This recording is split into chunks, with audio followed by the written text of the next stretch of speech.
Dari Abu Hurairah radhiyallahu anhu ia berkata, Rasulullah Shallallahu alaihi wasallam bersabda, apabila amanah sudah disia-siakan, maka tunggulah kehancurannya.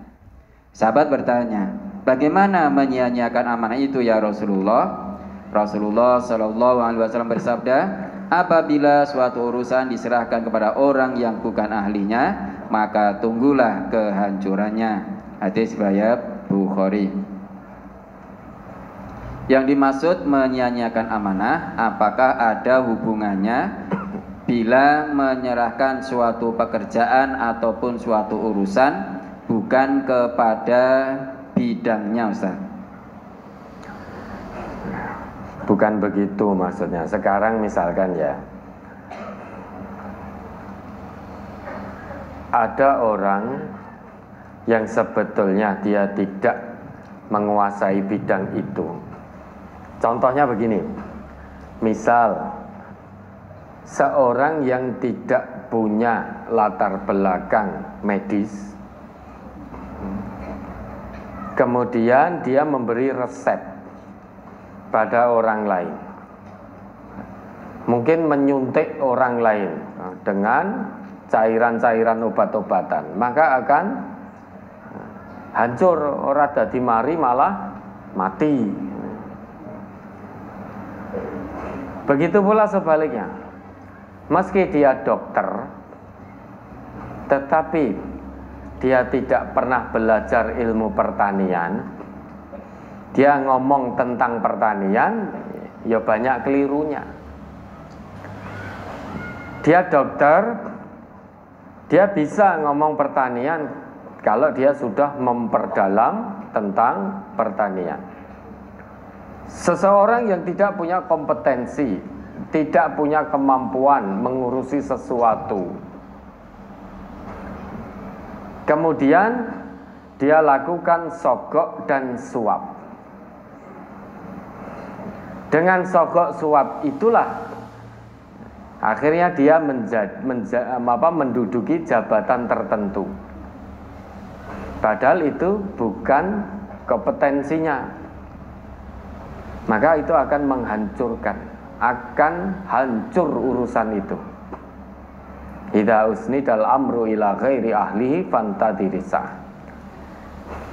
Lah sekarang pertanyaannya tadi, kita menyerahkan satu urusan pada orang yang bukan ahli di bidangnya.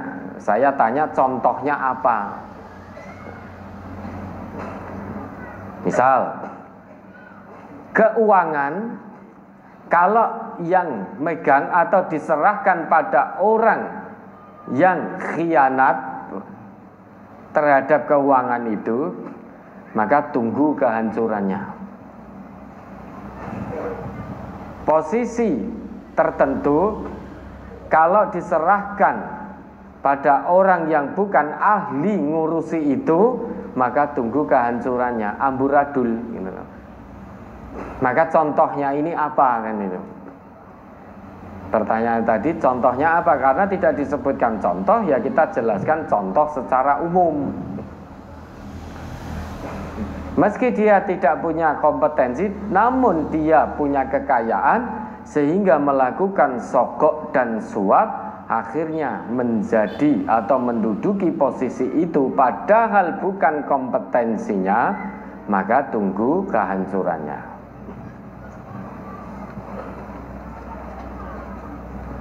Seseorang sebetulnya oleh Allah diberi kelebihan di bidang lain. Dia tidak ada kemampuan di bidang teknik misalkan,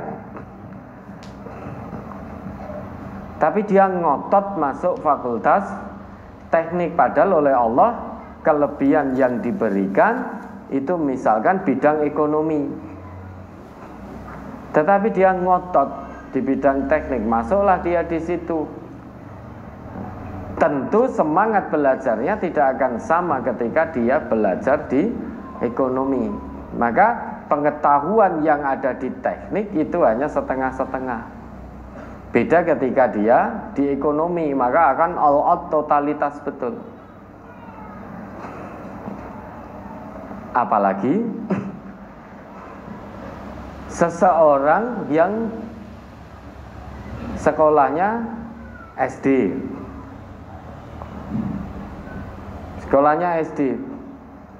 kemudian dia tidak pernah SMP